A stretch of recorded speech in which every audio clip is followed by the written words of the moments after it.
দৰ্শকৰ জ্ঞাততে এইখিনিতে জনাওঁ যে কেন্দ্ৰীয় গৃহমন্ত্ৰী অমিত শ্বাহে অহা 8 তাৰিখৰ পৰা নিৰ্বাচনী প্ৰচাৰৰ বাবে অসমলৈ অহা কথা আছিল যদিও তেওঁৰ কাৰ্যসূচী বাতিল কৰা হৈছে। খবৰ অনুসৰি অমিত শ্বাহৰ কণ্ঠ ডিঙিত কিছু অসুবিধা পাইছে, যাৰ বাবে তেওঁ সকলো কাৰ্যসূচী বাতিল কৰিছে। আনুষ্ঠানিকভাৱে বিজেপিৰ ফালৰ পৰা কাৰ্যসূচী বাতিল কৰাৰ কথা জানিবলৈ দিছে। আজি লখিমপুৰত বিজেপি প্ৰাৰ্থীৰ হৈ প্ৰধান বৰুৱাই প্ৰচাৰ চলাবলৈ উপস্থিত হৈছিল জয়ন্ত মল্ল বৰুৱা।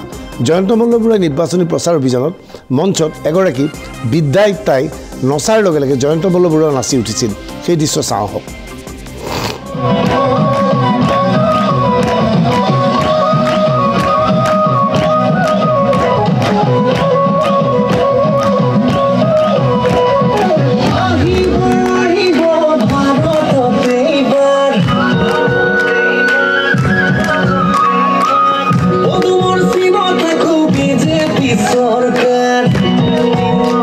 মঞ্চত দেখা গৈছিল আইতাগৰাকী হেঁপাহ পলুৱাই নাচিছে, লগে লগে জয়ন্ত মল্ল বৰুৱাই নাচিছে, অন্যান্য বিজেপি কাৰ্যকৰ্তাসকলে নচা দেখা গৈছিল।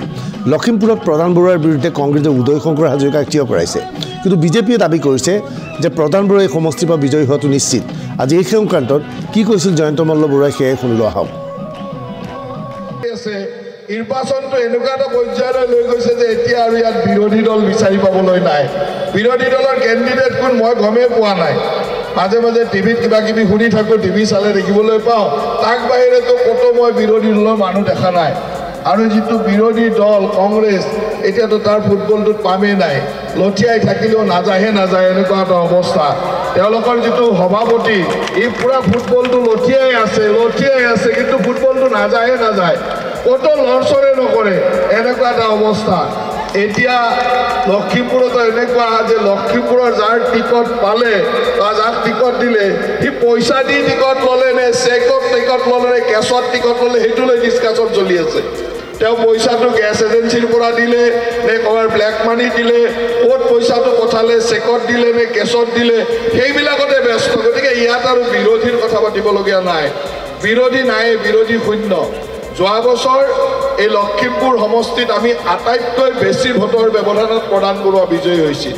এইবাৰ সেই ৰেকৰ্ডটো ভাঙিব লাগিব। সেই ৰেকৰ্ডটো ভাঙি আপোনালোকে 7 লাখতকৈ বেছি ভোটত প্ৰধান বৰুৱাক জিকাব বুলি মোৰ বিশ্বাস আছে। দৰ্শকৰ জ্ঞাততে এইখিনিতে জনাওঁ যে কেন্দ্ৰীয় গৃহমন্ত্ৰী অমিত শ্বাহে অহা 8 তাৰিখৰ পৰা নিৰ্বাচনী প্ৰচাৰৰ বাবে অসমলৈ অহা কথা আছিল যদিও তেওঁৰ কাৰ্যসূচী বাতিল কৰা হৈছে। খবৰ অনুসৰি অমিত শ্বাহৰ কণ্ঠ ডিঙিত কিছু অসুবিধা পাইছে, যাৰ বাবে তেওঁ সকলো কাৰ্যসূচী বাতিল কৰিছে। আনুষ্ঠানিকভাৱে বিজেপিৰ ফালৰ পৰা কাৰ্যসূচী বাতিল কৰাৰ কথা জানিবলৈ দিছে। আজি লখিমপুৰত বিজেপি প্ৰাৰ্থীৰ হৈ প্ৰধান বৰুৱাই প্ৰচাৰ চলাবলৈ উপস্থিত হৈছিল জয়ন্ত মল্ল বৰুৱা। জয়ন্ত মল্ল বৰুৱাই নিৰ্বাচনী প্ৰচাৰ অভিযানত মঞ্চত এগৰাকী বিদ্যায়িক তাই নচাৰ লগে লগে জয়ন্ত মল্ল বৰুৱা নাচি উঠিছিল। সেই দৃশ্য চাওঁ আহক।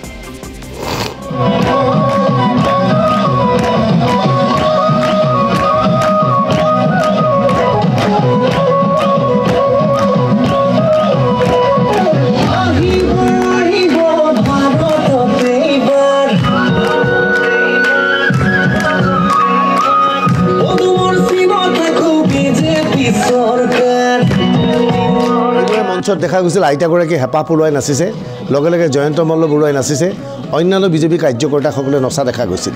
লখিমপুৰত প্ৰধান বৰুৱাৰ বিৰুদ্ধে কংগ্ৰেছে উদয় শংকৰ হাজৰিকাক থিয় কৰাইছে, কিন্তু বিজেপিয়ে দাবী কৰিছে যে প্ৰধান বৰুৱাই সমষ্টিৰ পৰা বিজয়ী হোৱাটো নিশ্চিত। আজি এই সংক্ৰান্তত কি কৈছিল জয়ন্ত মল্ল বৰুৱাই সেয়াই শুনিলো আহক। নিৰ্বাচনটো এনেকুৱা এটা পৰ্যায়লৈ লৈ গৈছে যে এতিয়া আৰু ইয়াত বিৰোধী দল বিচাৰি পাবলৈ নাই। বিৰোধী দলৰ কেণ্ডিডেট কোন মই গমেই পোৱা নাই। মাজে মাজে টিভিত কিবা কিবি শুনি থাকোঁ, টিভি চালে দেখিবলৈ পাওঁ, তাক বাহিৰেতো ক'তো মই বিৰোধী দলৰ মানুহ দেখা নাই। আৰু যিটো বিৰোধী দল কংগ্ৰেছ, এতিয়াতো তাৰ ফুটবলটোত পামেই নাই, লঠিয়াই থাকিলেও নাযায়হে নাযায়, এনেকুৱা এটা অৱস্থা। তেওঁলোকৰ যিটো সভাপতি, ই পূৰা ফুটবলটো লঠিয়াই আছে, কিন্তু ফুটবলটো নাযায়হে নাযায়, ক'তো লৰচৰে নকৰে, এনেকুৱা এটা অৱস্থা। এতিয়া লখিমপুৰতো এনেকুৱা যে লখিমপুৰৰ যাৰ টিকট পালে বা যাক টিকট দিলে সি পইচা দি টিকট ল'লে নে চেকত টিকট ল'লে নে কেছত টিকট ল'লে সেইটোলৈ ডিছকাশ্যন চলি আছে। তেওঁ পইচাটো গেছ এজেঞ্চিৰ পৰা দিলে নে ক'ৰবাৰ ব্লেক মানি দিলে, ক'ত পইচাটো পঠালে, চেকত দিলে নে কেছত দিলে, সেইবিলাকতে ব্যস্ত। গতিকে ইয়াত আৰু বিৰোধীৰ কথা পাতিবলগীয়া নাই, বিৰোধী নাই, বিৰোধী শূন্য। যোৱা বছৰ এই লখিমপুৰ সমষ্টিত আমি আটাইতকৈ বেছি ভোটৰ ব্যৱধানত প্ৰদান বৰুৱা বিজয়ী হৈছিল এইবাৰ সেই ৰেকৰ্ডটো ভাঙিব লাগিব সেই ৰেকৰ্ডটো ভাঙি আপোনালোকে 7 লাখতকৈ বেছি ভোটত প্ৰদান বৰুৱাক জিকাব বুলি মোৰ বিশ্বাস আছে